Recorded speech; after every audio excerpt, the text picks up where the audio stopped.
Assalamualaikum warahmatullahi wabarakatuh. Terima kasih, Anda telah kembali di channel YouTube kami. Saluran informasi yang mengkisahkan kisah-kisah Islami, serta kisah para ulama dan kekasih Allah. Kali ini, kami akan membacakan lanjutan dari isi kitab Futuhul Ghaib, yang berisikan nasihat-nasihat bijak dari ajaran Syekh Abdul Qadir Al-Jailani. Risalah Syekh Abdul Qadir yang ke-21. Di dalam mimpiku, aku melihat setan dan seakan-akan aku berada di tengah-tengah kumpulan orang banyak. Kemudian aku bersiap-siap hendak membunuh setan, namun setan itu pun berkata, "Mengapa engkau hendak membunuhku?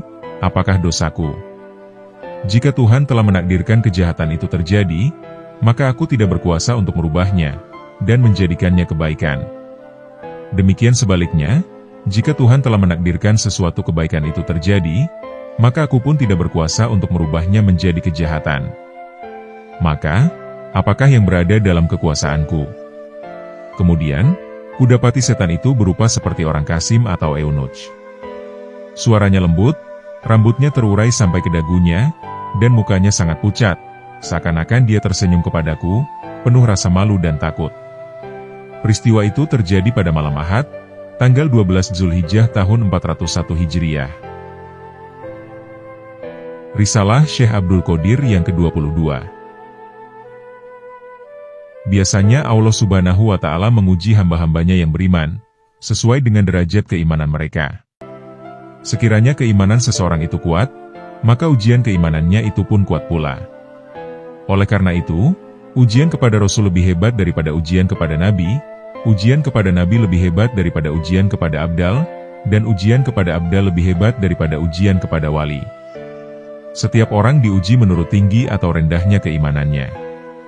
Nabi pernah bersabda, "Sesungguhnya ujian bagi kami, para Nabi, lebih hebat daripada ujian bagi orang-orang lain." Allah akan terus memberikan ujian ini kepada mereka, sesuai dengan tingkatan mereka, agar mereka senantiasa berada di samping Tuhan, dan agar tidak pernah lalai. Allah mengasihi mereka, dan Allah tidak mau orang yang dikasihinya itu jauh darinya. Oleh karena itu, ujian diibaratkan sebagai pengikat hati dan penjara mereka, serta menjauhkan mereka dari kecenderungan kepada apa saja yang bukan tujuan hidup mereka, dan menjauhkan mereka dari perasaan senang dan condong kepada apa saja, selain Allah yang Maha Pencipta. Apabila ini telah menjadi keadaan mereka yang abadi, maka hancurlah diri dan hawa nafsu amarah, serta kebinatangan mereka. Dapatlah mereka membedakan antara yang hak atau benar, dengan yang bathil atau palsu. Segala tanda-tanda keserakahan dan kehendak mereka, terhadap kemewahan dan kebahagiaan hidup di dunia dan di akhirat, semuanya hilang lenyap dari sisi mereka. Dan mereka merasa tentram berada di sisi Tuhan, ridho dengan Allah, sabar terhadap ujian, selamat dari kejahatan makhluknya, dan mereka mendapat kepuasan di sisi Allah Subhanahu wa Ta'ala. Dengan demikian, kekuasaan hati akan bertambah hebat, dan dapat mengontrol anggota-anggota badan. Ujian dan bencana itu menguatkan hati, meneguhkan iman dan kesabaran, serta melemahkan nafsu-nafsu kebinatangan yang berada dalam diri. Karena, apabila kesusahan datang menimpa si mukmin, dan dia menunjukkan kesabaran dan keridoannya, serta berserah bulat kepada Allah, maka Allah akan ridho dan menolong mereka, serta memberi kekuatan kepada mereka. Allah Subhanahu wa Ta'ala berfirman, "Jika engkau bersyukur, sesungguhnya aku akan menambah lagi karunia itu." Apabila diri manusia itu menggerakkan hatinya, untuk mencari sasaran pemuasan hawa nafsu dan berfoya-foya, dan hati itu pun menurutinya saja, tanpa perintah dan izin Allah, maka akibatnya adalah lupa kepada Allah, menyekutukannya dan berbuat dosa. Lalu Allah akan menimpakan bencana, kesusahan dan derita kepada mereka yang lupa itu, dan pikiran serta hati mereka akan sakit. Jika hati mereka tidak mengindahkan panggilan pemuasan tersebut, sampai Allah mengizinkannya melalui ilham bagi para wali, dan wahyu bagi nabi dan rasul. Lalu tindakan diambil atas dasar ilham dan wahyu tersebut, baik berupa pemberian karunia maupun bukan, maka Allah akan memberikan ganjaran kepada hati itu berupa rahmat, ampunan, kesentosaan, keridoan, cahaya dan ilmu, kedekatan kepada Allah, terlepas dari segala kebutuhan, dan selamat dari bahaya dan bencana. Oleh karena itu, ketahuilah dan ingatlah selalu, serta selamatkan dirimu dari ujian dengan sungguh-sungguh dan waspada, tanpa tergesa-gesa menuruti panggilan pikiran dan kehendaknya. Tetapi hendaklah engkau menunggu dengan sabar izin Allah, agar engkau selamat di dunia dan di akhirat kelak. Risalah Syekh Abdul Qadir yang ke-23. Puaskanlah hatimu dengan apa yang ada pada engkau, sampai datang takdir Allah untuk meninggikan derajatmu, di mana engkau diselamatkan dari kesusahan hidup di dunia dan di akhirat, dan dari dosa serta noda. Engkau akan dinaikkan ke derajat yang lebih tinggi, sehingga engkau puas dan bahagia. Apa yang telah ditetapkan untuk engkau, pasti akan engkau dapatkan. Dan apa yang tidak ditetapkan untuk engkau, maka engkau tidak akan mendapatkannya. Karenanya, senantiasalah engkau bersabar dan ridho, dengan keadaan yang telah ada pada engkau. Janganlah engkau berpura-pura pintar, dan menuruti kehendakmu sendiri, melainkan tunggulah sampai engkau mendapatkan perintah. Janganlah engkau bertindak sendiri, dan jangan pula engkau berdiam diri, karena hal ini akan merendahkan kedudukanmu, dan akan menganiaya dirimu sendiri. Tuhan tidak akan lupa kepada orang yang berbuat aniaya atau zalim. Sebagaimana firman Allah Ta'ala. Dan demikianlah kami jadikan sebagian orang-orang yang zalim itu menjadi teman sebagian yang lain, disebabkan apa yang mereka usahakan.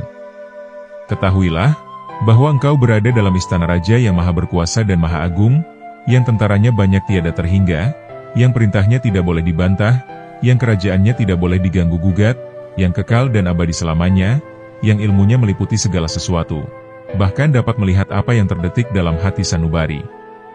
Engkau akan berbuat zalim terhadap dirimu sendiri, jika engkau digerakkan oleh hawa nafsu kebinatangan, berbuat sesuka hatimu sendiri, dan berbuat sesuatu yang menyekutukan Allah. Sebagaimana firman Allah Ta'ala. Sesungguhnya Allah tidak mengampuni dosa mempersekutukan sesuatu dengan Dia, dan Dia mengampuni dosa selain syirik itu, bagi siapa saja yang dikehendakinya. Barang siapa mempersekutukan sesuatu dengan Allah, maka sesungguhnya dia telah tersesat sangat jauh. Quran Surat An-Nisa, ayat 116. Jauhkanlah dirimu dari syirik, dan janganlah engkau mendekatinya. Segala gerak dan diammu pada siang dan malam hari, baik engkau seorang diri, maupun engkau berada di tempat yang ramai, hendaklah dibebaskan dari syirik itu. Berhati-hatilah terhadap dosa yang berbentuk bagaimanapun juga di dalam hati dan anggota badanmu. Jauhkanlah dosa batin dan dosa lahir. Janganlah engkau lari dari Tuhan, karena engkau tidak akan dapat melarikan dirimu darinya. Janganlah engkau melawannya, karena engkau akan dibinasakan olehnya. Janganlah engkau menentang perintahnya, karena jika engkau berbuat demikian, engkau akan dihinakannya. Janganlah engkau melupakannya, karena engkau akan dilupakannya pula, dan dilemparkan ke dalam kesusahan. Janganlah engkau mencoba memindahkan rumahnya, karena jika engkau berbuat demikian, maka engkau akan dibinasakan olehnya. Janganlah engkau berbicara tentang agamanya menurut hawa nafsumu semata, karena jika engkau berbuat demikian, maka engkau akan dihancurkannya, hatimu akan digelapkannya, imanmu akan dicabutnya, dan ilmu kerohanianmu akan dihilangkannya. Kemudian, engkau akan dikuasakan kepada setan, nafsu kebinatanganmu, keluargamu, tetanggamu, sahabatmu, jin, binatang, dan seluruh makhluk akan menguasai dan mempengaruhi engkau. Dengan demikian, engkau akan hidup di dunia ini dengan berada dalam kegelapan, dan azab neraka akan engkau terima di akhirat kelak. Risalah Syekh Abdul Qadir yang ke-24.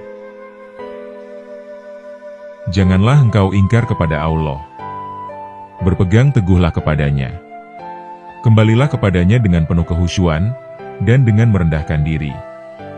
Bertawakallah kepadanya dengan sepenuh penyerahan. Janganlah engkau menuruti hawa nafsu kebinatanganmu. Janganlah engkau hanya mencari kepentingan di dunia, atau di akhirat saja, atau mencari kedudukan yang lebih tinggi, atau yang lebih mulia. Ketahuilah, bahwa engkau itu adalah hambanya. Sedangkan hamba dan segala yang dimilikinya adalah kepunyaan tuannya. Si hamba tidaklah mempunyai apa-apa. Tuannya lah yang memiliki atas segalanya. Hendaklah engkau bersopan santun, dan jangan pula menyalahkan Tuhan engkau itu. Segalanya telah ditentukan olehnya. Apa yang telah didahulukan olehnya, tidak dapat dikemudiankan, dan apa yang dikemudiankan, tidak dapat didahulukan. Dia telah memberi engkau tempat kediaman yang kekal di akhirat.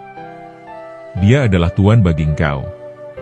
Dia memberimu karunia yang tidak pernah dilihat oleh mata, tidak pernah didengar oleh telinga, dan tidak pernah dirasa oleh hati.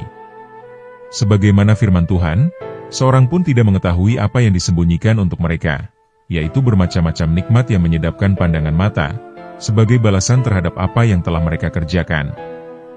Quran Surat As-Sajdah, ayat 17. Ini adalah ganjaran bagi mereka, dari perbuatan mereka di dunia ini, seperti mematuhi hukum-hukum Allah, bersabar diri untuk tidak melakukan dosa dan maksiat, serta bertawakal penuh kepada Allah, dan ridho dengannya. Jika Allah memberikan perkara-perkara keduniaan kepada mereka, dan menjadikannya sebagai tuannya, maka hal itu karena kedudukan iman mereka itu seperti tanah tandus yang berpasir, tidak dapat menampung air, dan tidak dapat menghidupkan tumbuh-tumbuhan. Kemudian dia membubuhi pupuk, supaya akar tanaman itu tumbuh. Inilah gambaran dunia dan perhiasannya, mudah-mudahan dapat menumbuhkan keimanan dan amal saleh mereka. Jika pupuk-pupuk ini tidak dibubuhkan, maka akan matilah tumbuh-tumbuhan itu, dan negeri pun akan kosong dari manusia. Tapi Allah yang Maha Suci dan Maha Tinggi, Dia menghendaki negeri itu bermanusia lagi, dan subur dengan tumbuh-tumbuhan. Oleh karena itu, pangkal iman yang ada pada orang kaya itu lemah, dan tidak subur. Ketahuilah, bahwa sesungguhnya iman itu lebih berharga dari segala kekayaan dunia. Semoga Allah senantiasa mengasihi kita, dan mengarahkan kita ke jalan yang lurus dan benar. Orang yang kaya harta tetapi miskin iman, mereka akan bisa menjadi munafik atau kafir, jika kekayaan harta bendanya itu dicabut darinya. Jika Allah tidak memberikan kesabaran, keimanan yang kokoh, dan cahaya ilmu yang hakiki kepada orang kaya itu, maka akan binasalah ia. Orang kaya yang penuh iman tidak akan pernah takut atau khawatir, jika kekayaan harta bendanya dan keduniaannya itu hilang darinya, asalkan bukan kekayaannya itu yang hilang. Risalah Syekh Abdul Qadir yang ke-25. Wahai orang-orang yang miskin harta benda, mereka yang dijauhkan dari dunia, dan wahai orang-orang yang tidak terkenal, yang lapar dan dahaga, yang tidak berpakaian, yang remuk hatinya, yang berkelana dari satu masjid ke masjid lainnya dan tempat-tempat sunyi, yang dibenci oleh orang-orang lain, dan yang jauh dari cita-citanya. Janganlah engkau menyangka, bahwa Allah telah menjadikan engkau miskin papa, mencabut dunia dari engkau, memurkai engkau, memusuhi engkau, dan menghinakan engkau, padahal saudara-saudara engkau dilebihkan oleh Allah, dengan kesenangan dan kekayaan dunia ini. Janganlah engkau mengira, bahwa Tuhan itu menganiaya engkau. Sebab, engkau, keluargamu dan saudara-saudaramu adalah orang-orang Islam dan beriman juga, serta keturunanmu dan keturunannya adalah keturunan Adam dan Hawa pula. Allah menjadikan engkau seperti itu, karena engkau adalah orang yang suci, dan rahmat Allah yang berupa kesabaran, tawakal, keridoan, keimanan, dan ilmu, senantiasa meliputimu dengan tiada henti-hentinya. Cahaya iman dan tauhid akan menyelimuti hati engkau. Sehingga, timbullah pokok-pokok keimanan di dalam dirimu, dengan suburnya dan penuh dengan buah-buah yang ranum, serta lezat dengan cita rasanya. Pokok keimanan itu semakin bertambah besar dan tinggi, serta daunnya rindang tanpa diberi pupuk lagi. Apa yang telah ditentukan untuk engkau, pasti akan engkau terima, baik engkau sukai maupun tidak. Oleh karena itu, janganlah engkau tamak dan terburu nafsu, dan jangan pula engkau merasa sedih, lantaran engkau tidak mendapati apa yang telah didapati oleh orang lain. Apa yang tidak engkau miliki itu mempunyai dua kemungkinan. Pertama, bahwa dia adalah milik engkau, maupun yang kedua, bahwa dia adalah milik orang lain. Apa yang telah ditetapkan untuk engkau, pasti akan datang kepada engkau, dan engkau akan dibawa untuk mendapatkannya dengan segera. Dan apa yang bukan milikmu, akan dijauhkan dari engkau akan dijauhkan darinya, dan engkau pasti tidak akan mendapatinya. Oleh karena itu, berpuas hatilah engkau dengan apa yang ada pada engkau, patuhlah kepada Allah, dan janganlah engkau melihat selain Allah. Sebagaimana firman Allah, dan janganlah engkau tujukan kedua matamu, kepada apa yang telah kami berikan kepada sebagian dari mereka, sebagai bunga kehidupan dunia, untuk kami cobai mereka dengannya. Dan karunia Tuhan engkau adalah lebih baik dan lebih kekal. Oleh karena itu, Allah tidak menyukai engkau menjadi tamak, dan menginginkan kepunyaan orang lain. Akan tapi, hendaknya engkau berpuas hati dan rela dengan apa yang telah ada pada engkau, dan hendaklah engkau berserah diri kepada Allah. Apa yang tidak engkau punyai, itu adalah ujian bagi orang lain yang mempunyai. Apa yang engkau punyai, itu adalah lebih baik dan lebih bersih daripada apa yang tidak engkau punyai. Jadikanlah ini sebagai jalan hidupmu dan perilakumu, agar engkau selamat dan diberi kebahagiaan di dunia dan di akhirat. Sebagaimana firman Allah, tidak ada seorang pun yang mengetahui apa yang disembunyikan untuk mereka, yaitu bermacam-macam nikmat yang menyedapkan pandangan mata, sebagai balasan terhadap apa yang telah mereka kerjakan. Oleh karena itu, tidak usah engkau melebihi 5 cara penyembahan, dan mengelakkan segala dosa yang disebutkan itu, serta tidak ada yang lebih besar, lebih mulia, lebih disukai, dan yang lebih diridai oleh Allah, daripada apa yang telah kami sebutkan itu. Semoga Allah memberikan daya dan upaya kepada kita semua, untuk melakukan apa yang disukai dan diridainya dengan karunia-Nya juga. Risalah Syekh Abdul Qadir yang ke-26. Hijab atau tabir yang menghalangi engkau itu tidak akan terbuka, sekiranya engkau tidak keluar dari makhluk, serta membebaskan hati dari makhluk dalam semua keadaan dan kedudukan hidup.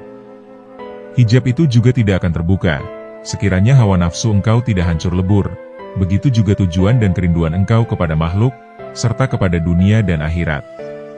Hendaklah engkau menjadi seperti bak yang bocor, yang tidak berisikan air.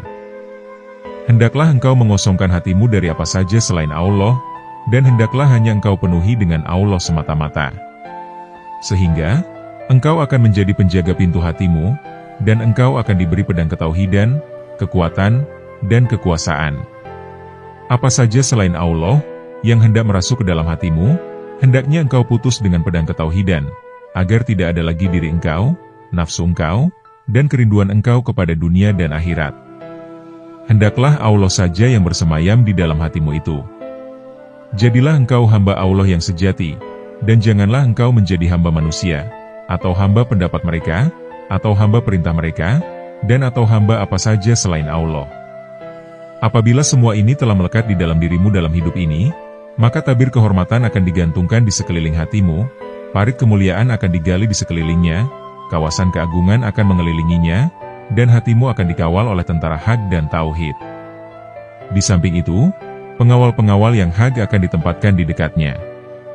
Dengan demikian, setan, hawa nafsu kebinatangan, pengaruh manusia yang meruntuhkan, angan-angan kosong, dan apa saja yang merusakmu, tidak akan dapat menawan dan menerobos masuk ke dalam hatimu yang terkawal rapat itu.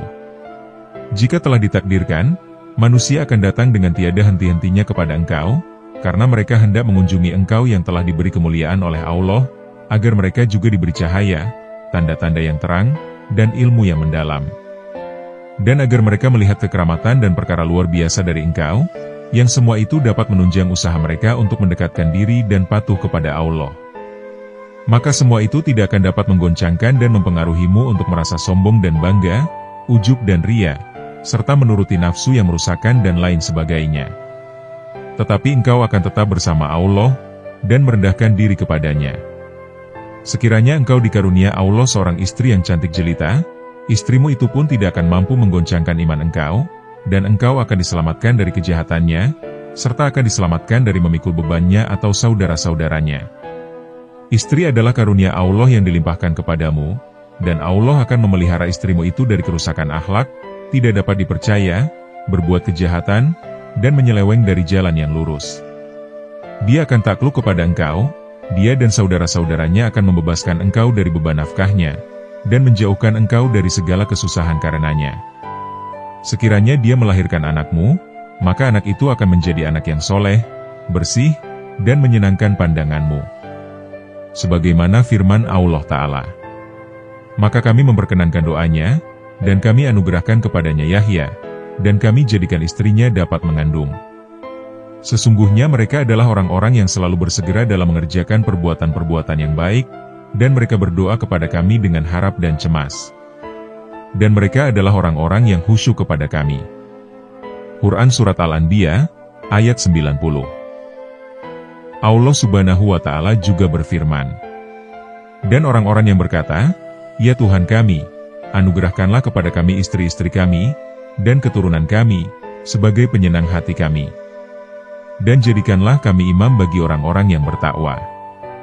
Quran Surat Al-Furqan, ayat 74. Allah Ta'ala juga berfirman, "Wahai Tuhanku, aku berharap anak itu kelak menjadi penerusku, yang akan mewarisi aku dalam tugas-tugasku sebagai penyeru umat, dan mewarisi dari keluarga Yakub yang melanjutkan tradisi dan agama Nabi Ibrahim.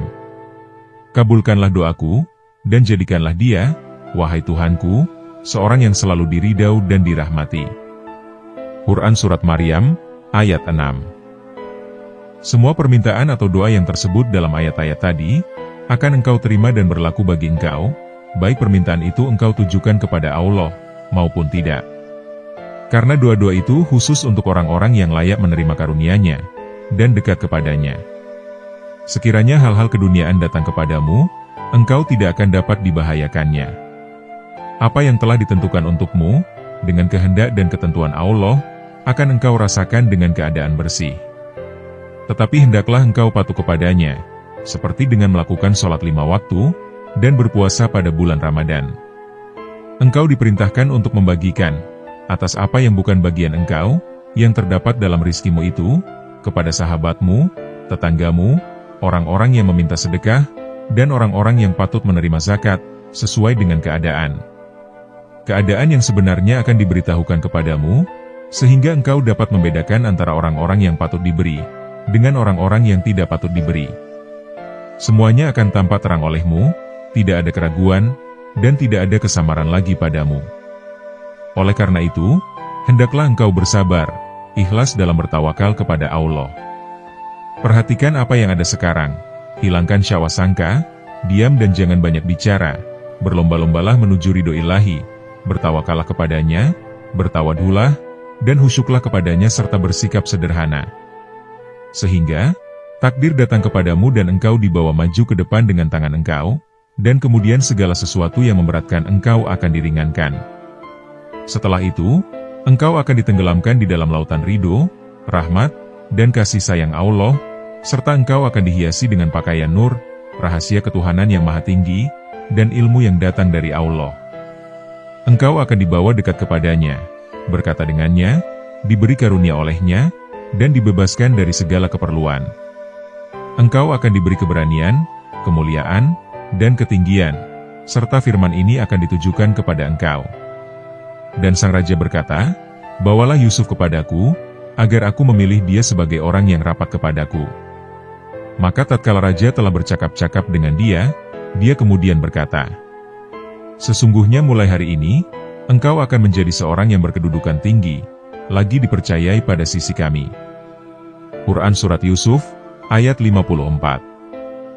Kemudian, cobalah perhatikan keadaan Nabi Yusuf alaihi salam, ketika kata-kata tersebut tadi ditujukan kepada beliau, yang melalui lidah Raja Mesir atau Fir'aun di negeri itu. Pada lahirnya, memang raja itu yang berkata. Tetapi sebenarnya Tuhanlah yang berkata seperti itu. Allah berfirman melalui lidah ilmu. Nabi Yusuf diberi kerajaan lahir, yaitu kerajaan Mesir. Dan beliau juga diberi kerajaan batin, yaitu kerajaan ilmu, kerohanian, akal pikiran, kedekatan kepada Allah, kemuliaan, dan ketinggian di sisi Allah. Allah Subhanahu wa Ta'ala berfirman, "Dan demikianlah kami memberi kedudukan kepada Yusuf di negeri Mesir. Dia berkuasa penuh, pergi menuju kemana saja yang dia kehendaki di bumi Mesir itu. Kami melimpahkan rahmat kami kepada siapa yang kami kehendaki, dan kami tidak menyia-nyiakan pahala orang-orang yang berbuat baik." Quran Surat Yusuf, ayat 56. Berkenaan dengan kerajaan kerohanian, Allah Ta'ala berfirman, "Sesungguhnya, wanita itu telah bermaksud melakukan perbuatan itu dengan Yusuf. Dan Yusuf pun bermaksud melakukan pula dengan wanita itu, andai kata dia tidak melihat tanda dari Tuhannya. Demikianlah, agar kami memalingkan daripadanya kemungkaran dan kekejian. Sesungguhnya Yusuf itu termasuk hamba-hamba kami yang terpilih." Quran Surat Yusuf, ayat 24. Berkenaan dengan kerajaan ilmu, Allah Ta'ala berfirman, Yusuf berkata, "Tidak disampaikan kepada engkau berdua makanan yang diberikan kepadamu, melainkan aku telah dapat menerangkan jenis makanan itu, sebelum makanan itu sampai kepadamu. Yang demikian itu adalah sebagian dari apa yang diajarkan kepadaku oleh Tuhanku. Sesungguhnya aku telah meninggalkan agama orang-orang yang tidak beriman kepada Allah, sedangkan mereka ingkar kepada hari kemudian. Quran Surat Yusuf, ayat 37. Apabila kata-kata seperti tadi tersebut ditujukan kepada engkau sekalian, wahai orang-orang yang beriman, maka engkau telah diberi ilmu yang agung, dan diberkati oleh Allah, serta diberikan kekuatan, kebaikan, kekuasaan, kewalian, dan perintah yang melibatkan kerohanian. Dan bukannya kerohanian, lalu engkau diberi kekuasaan untuk menjadikan segalanya dengan izin Allah. Kemudian di akhirat kelak, engkau akan diberi tempat yang kekal, engkau akan diberi kebahagiaan di surga, dan engkau akan melihat wajah Allah, dan mendapatkan keridoannya. Inilah karunia yang tiada terhingga. Risalah Syekh Abdul Qadir yang ke-27. Anggaplah kebaikan dan kejahatan itu sebagai dua biji dari dua dahan yang berbeda, tetapi berasal dari satu akar yang sama. Satu dahan mengeluarkan buah yang pahit, sedangkan satu dahan lagi mengeluarkan buah-buah yang manis. Oleh karena itu, tinggalkanlah kampung dan pasar tempat buah-buahan itu dijajakan, dan jauhkanlah dirimu dari orang-orangnya. Pergilah ke akar itu sendiri, jadilah penjaga akar itu, dan dapatkanlah pengetahuan tentang kedua dahan dan buah tersebut, serta tentang sekitarnya, kemudian tetaplah engkau tinggal berada dekat dahan yang mengeluarkan buah-buahan yang manis. Makanlah buah yang manis itu, dan jadikanlah dia sumber kekuatanmu. Jauhkanlah dirimu dari dahan yang mengeluarkan buah-buahan yang pahit, karena buah-buahan itu mungkin dapat meracuni engkau. Jika engkau bersikap demikian, maka akan selamatlah engkau dari semua kejahatan, karena kejahatan dan bencana itu datang dari buah-buahan yang pahit itu. Jika engkau menjauhi akar itu, dan berada di tempat-tempat yang jauh, lalu buah-buah itu dibawa ke hadapanmu, setelah dicampur adukan antara buah-buah yang manis dengan buah-buah yang pahit, sehingga engkau tidak lagi dapat membedakannya, kemudian engkau terus memakannya, maka mungkin engkau akan mengambil buah yang pahit, dan terkena racun buah yang pahit itu.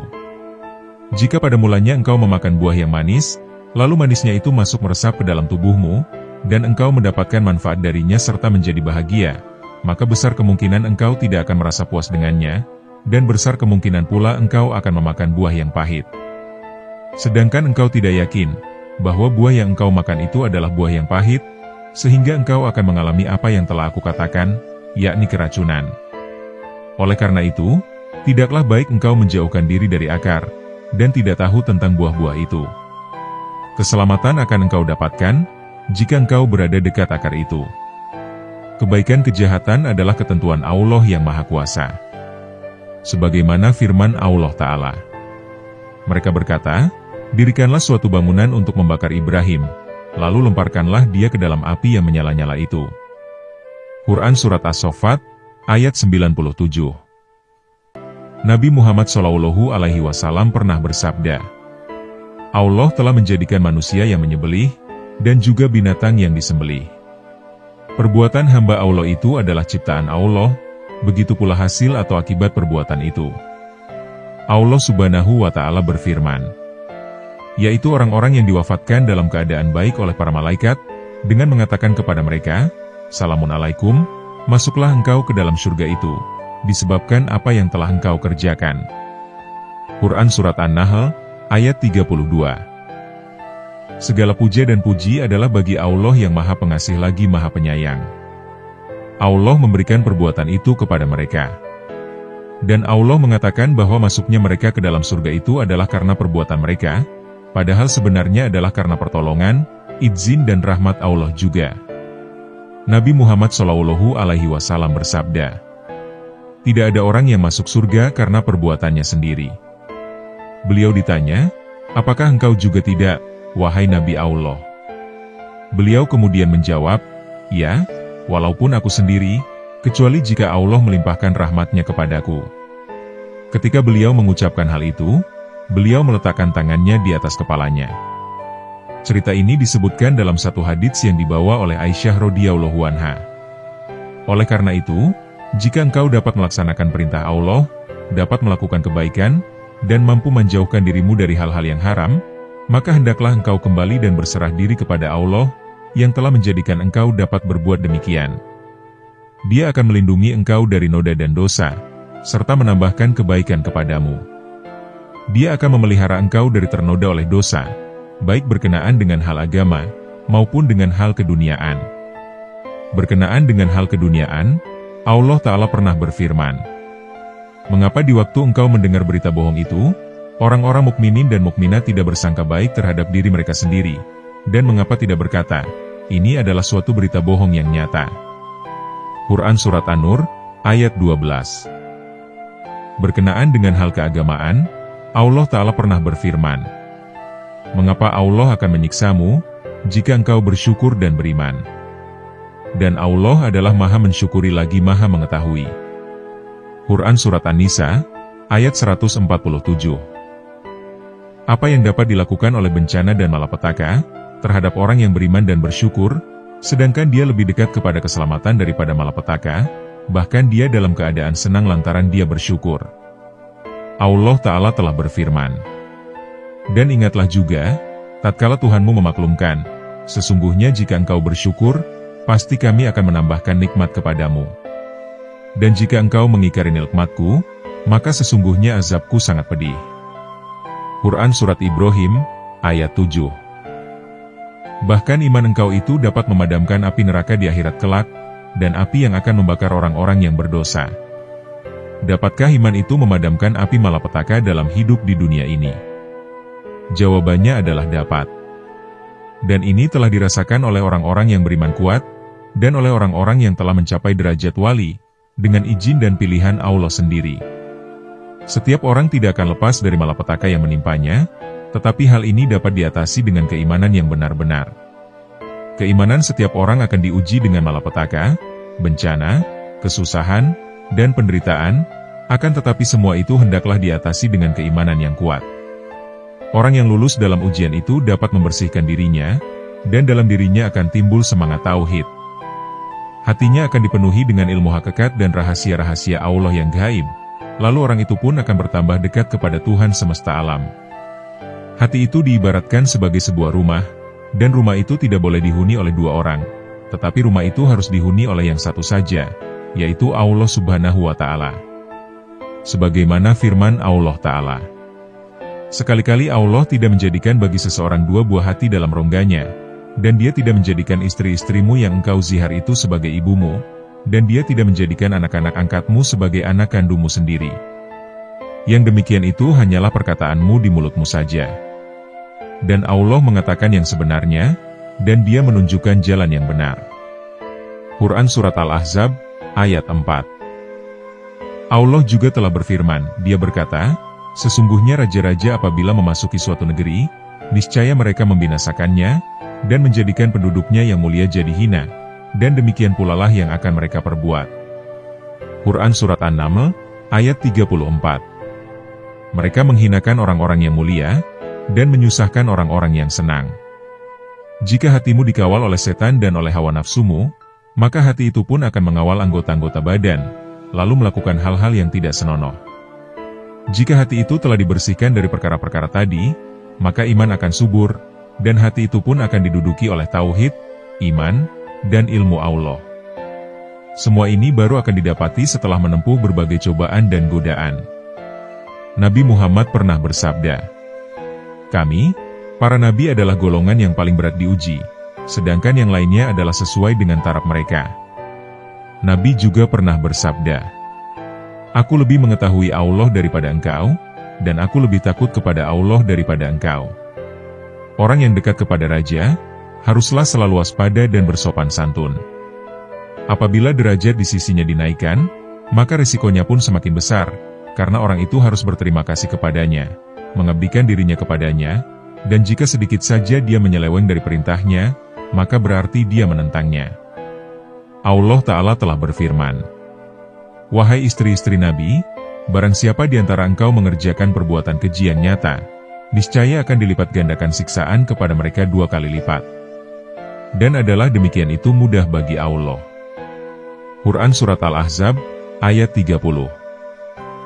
Allah Ta'ala telah berfirman, "Demikian kepada mereka, karena karunia-Nya kepada mereka telah disempurnakan, dengan membawa mereka berada di sisi Nabi.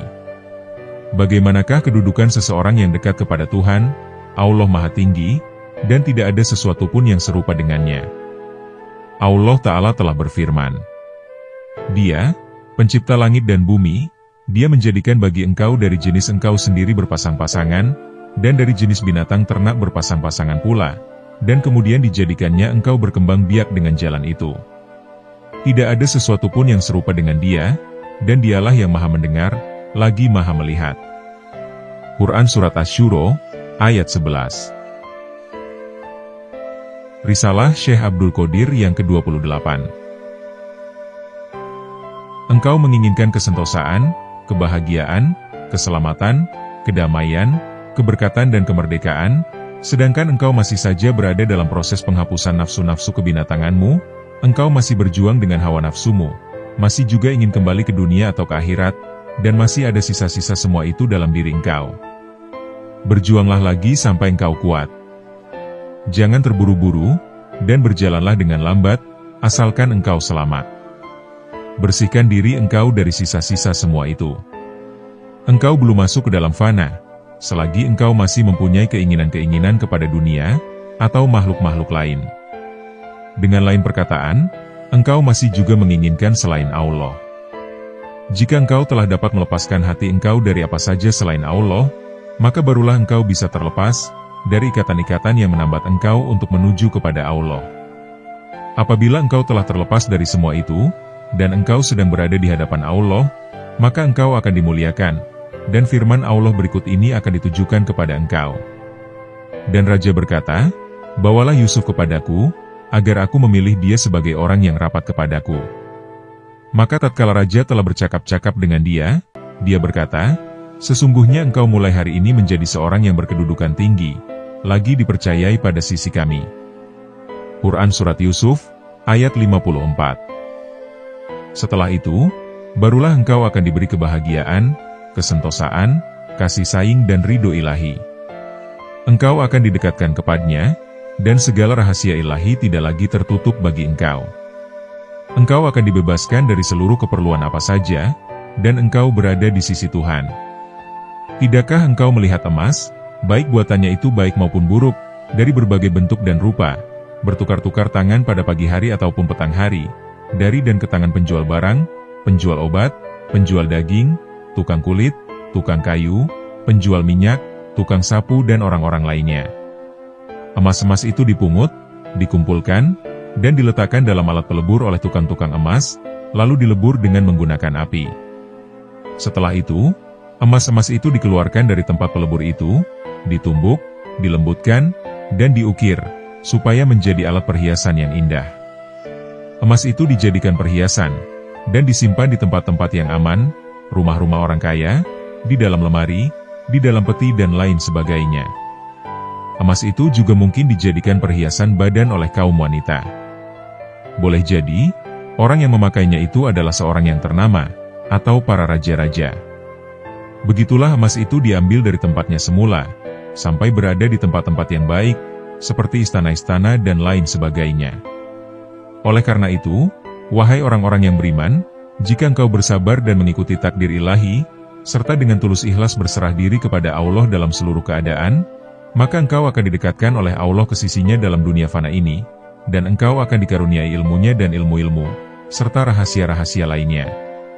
Kemudian di akhirat kelak engkau akan ditempatkan di dalam surga yang aman, damai, beserta para rasul, para nabi, orang-orang siddiq, para syuhada, dan orang-orang saleh di dalam kedekatan kepadanya, dan di dalam rumahnya dengan menikmati kasih sayangnya.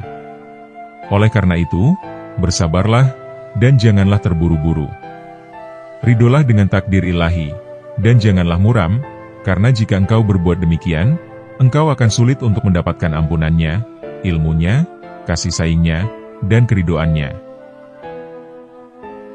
Risalah Syekh Abdul Qadir yang ke-29.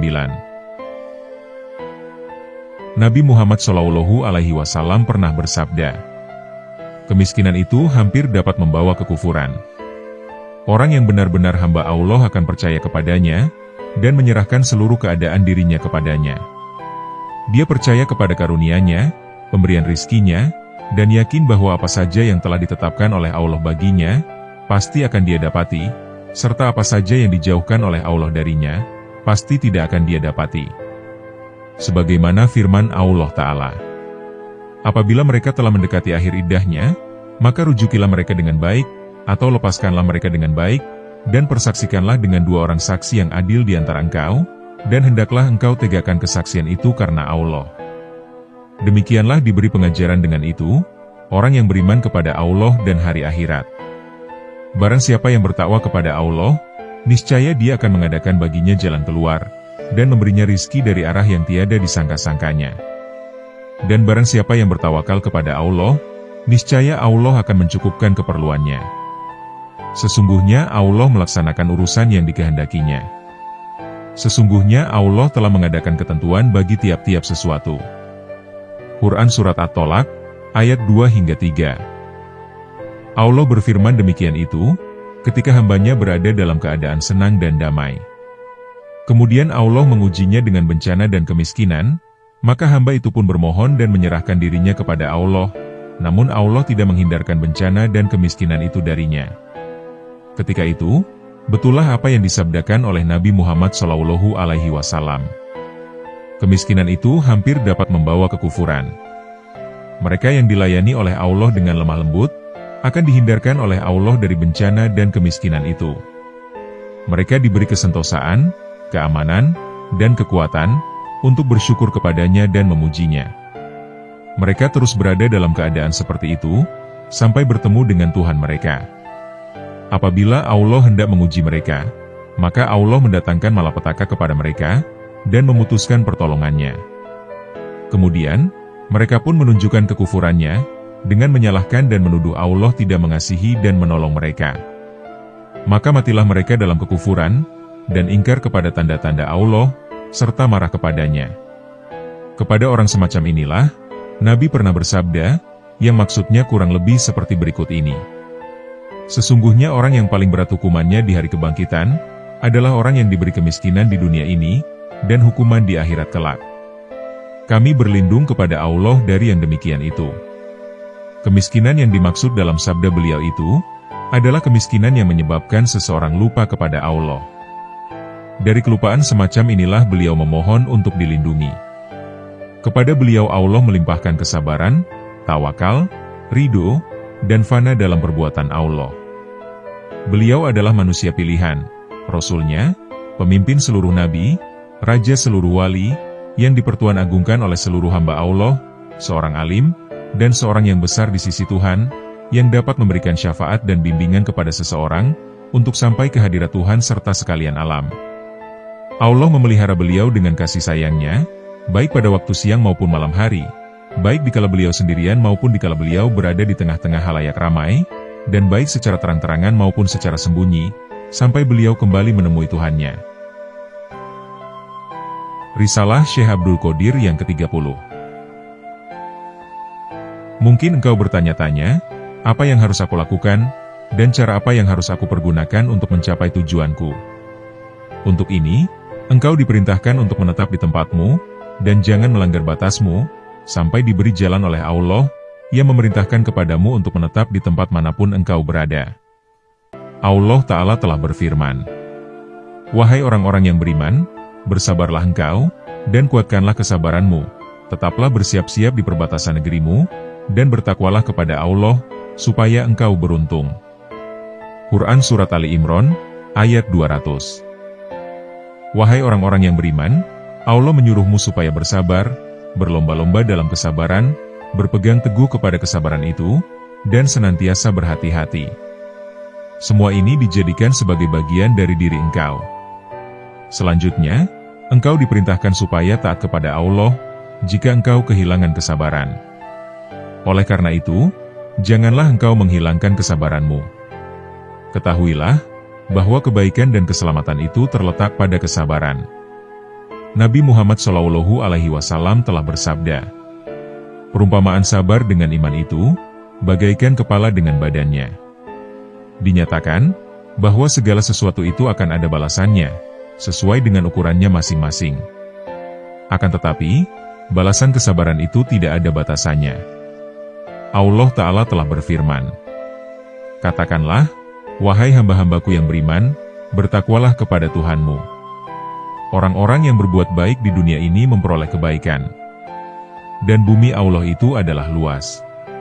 Sesungguhnya hanya orang-orang yang bersabarlah, yang dicukupkan pahala mereka tanpa batas. Quran Surat Az-Zumar, ayat 10. Oleh karena itu, apabila engkau taat kepada Allah, bersabar, dan selalu menjaga batas-batas yang telah ditentukan oleh Allah, maka Allah akan memberi engkau pahala. Allah Ta'ala telah berfirman, "Apabila mereka telah mendekati akhir iddahnya, maka rujukilah mereka dengan baik, atau lepaskanlah mereka dengan baik, dan persaksikanlah dengan 2 orang saksi yang adil di antara engkau, dan hendaklah engkau tegakkan kesaksian itu karena Allah. Demikianlah diberi pengajaran dengan itu orang yang beriman kepada Allah dan hari akhirat. Barang siapa yang bertakwa kepada Allah, niscaya Dia akan mengadakan baginya jalan keluar, dan memberinya rizki dari arah yang tiada disangka-sangkanya. Dan barang siapa yang bertawakal kepada Allah, niscaya Allah akan mencukupkan keperluannya. Sesungguhnya Allah melaksanakan urusan yang dikehendakinya. Sesungguhnya Allah telah mengadakan ketentuan bagi tiap-tiap sesuatu." Quran Surat At-Tolak, ayat 2-3.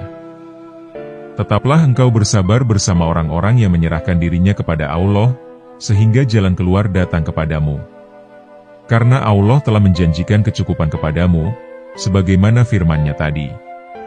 Dan barang siapa yang bertawakal kepada Allah, niscaya Allah akan mencukupkan keperluannya. Tetaplah engkau bersabar dan bertawakal kepada Allah, bersama orang-orang yang berbuat baik kepada orang lain.